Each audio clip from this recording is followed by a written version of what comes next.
Hello there. Um, Kind of a different setting. Well, not setting. The chair is pulled this way. The light is over there. So yeah, I'm watching Bates Motel at the moment. But I thought I was planning to do this video in October because that's when it came out. Jeez, my hair's getting long. Still as sexy as ever. The chair's over there, man. Oh my god. So I was planning to do this video in October. It is now November 6th. Or is it 7th? It's probably 7th. I don't know. Um, and I thought that was looking a bit empty. Look, there's usually fire shit there. Wow. It's gone. Anyway, but I'm decided to. I'm gonna do a review on Chucky season 2. I will get back to the movies and the franchise and stuff, but season 2 is currently airing once a week, and I've been keeping up with it every week. I know it's not out over here, but I've been watching it on 123 series and soap something. I even downloaded a VPN to watch last week's episode on USA on the USA app, which I still have, which is a week thing and whatever. But on Wednesday, episode 6 comes out. Next week, episode 7. Week after, episode 8 of season 2. Season 1 was out last year, so I'm gonna do a review on the first episode. So I'll do TV show reviews here and there. So Chucky season 2, episode 1, titled Halloween 2, I think is a brilliant episode. So essentially the plot of this episode is that it's Jake and Devin have decided to, well, not decided, Jake and Devin have to go their separate ways for a while. They're still together, they're dating, but they're promising to see each other every single week. And basically, they're going to. Jake is moving to this new foster home as he lost everyone in the last season because Chucky killed his uncle, his auntie, his cousin, and his father, and his mother died in a car accident. So we know anyway. So essentially, he moves in with a new foster family who loves him very much. Well, the foster parents are a bit weird, but are not really accepting of him being gay. And Jake gets close with this, like, with his little stepbrother Gary, who is essentially, dressing up as Robin for Halloween, and he's dressing up as Batman. They're close. They want to go trick or treat and move on with his life, and we cut to 6 months later. This is what happens beforehand. Jake and Devin kiss. We cut to 6 months later, and essentially,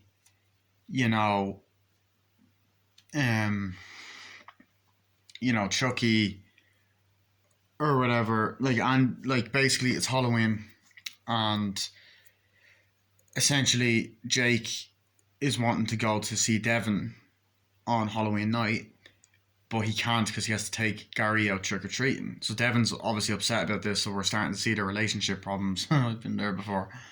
We're not seeing each other. Meanwhile, Chucky is ringing up saying, is Tamara home? So he's quoting the strangers, and he's basically trying to torment everyone. They haven't heard from Lexi. Lexi is making out with this guy who was actually played by Zachary Arthur's real life brother. And she has developed a really bad drug habit. Caroline is dealing with they're all dealing with the PTSD of losing their father in season 1, and Chucky poses as a ghost to get into the house and is taunting them, saying, "Oh, I'm back and I'm gonna kill Lexi," and all that shit. Meanwhile, I should also mention at the beginning of the episode, we pick up where the last season's episode left off. We have Andy in the truck with a gang of Chucky dolls in the back, and we have a Tiffany doll who is pointing a gun to Andy. Andy kills Tiffany, shoots her in her head. The van crashes, blows up, and see the Chucky's. The van doesn't blow up, but it crashes into the thing. The Chucky dolls fly everywhere as there's multiple Chuckies, and they suspect, they're like, "Oh, Andy mightn't have survived that crash or whatever." So meanwhile, Caroline is in therapy, or whatever, with Lexi and the mother, and they're given a doll, and the doll that she's given is a doll called Belle, and the doll is actually the bride doll from Bride of Chucky. It's Tiffany, by the therapist. Which, if you see episode 5, there's something not right with it. So Chucky's kind of like tormenting the kids and goes into Caroline's house and all, and Lexi and Devin and Jake all reunite, and essentially they kind of stay by each other, and Lexi starts developing the drug habit and acting weird. There's also people from the press from season 1 coming over and asking them weird and inappropriate questions, and she gets kicked out of the house.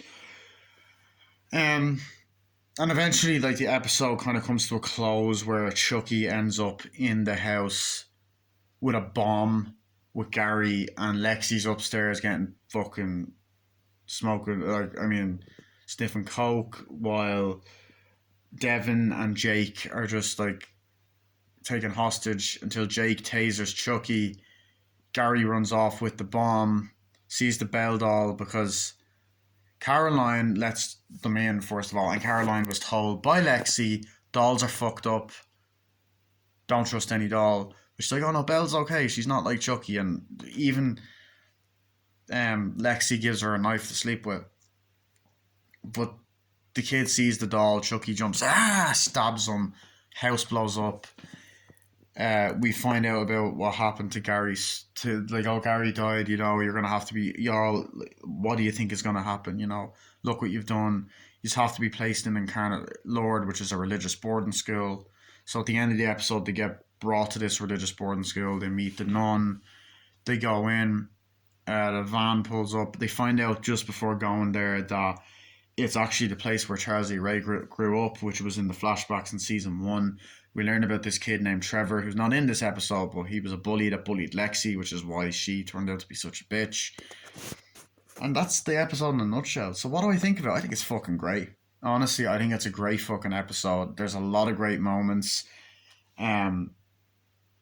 Brilliantly shot. The suspense, the drama, the humour.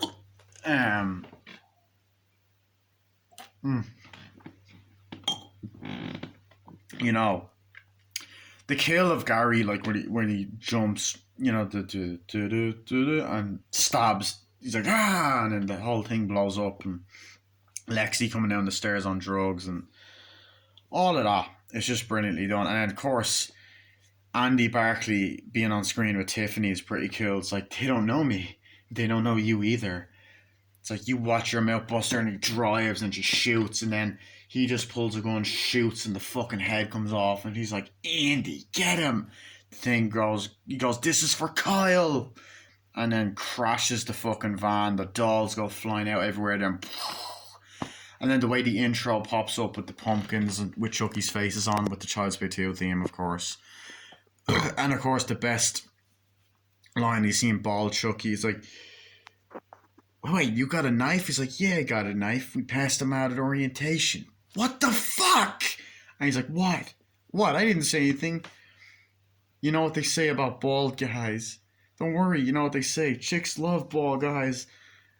And he's like, they're very virile. Yeah, they also say that ain't the size that counts. And then Tiffany's like, get back in your boxes, all of you. Don't make me come back there. And then Chucky's like, she is fucking hot. And then looking at Andy, do I know you? And then I love when they pop out of the boxes. And I like the relationship with Jake and Devin when they kiss. And then like the holy man, Gary and all that. And Lexi's drug problem, like Lexi just being Lexi, like, I really like you, yeah, thank you. And of course I like Chucky's face being carved on the pumpkin and the atmosphere of Halloween.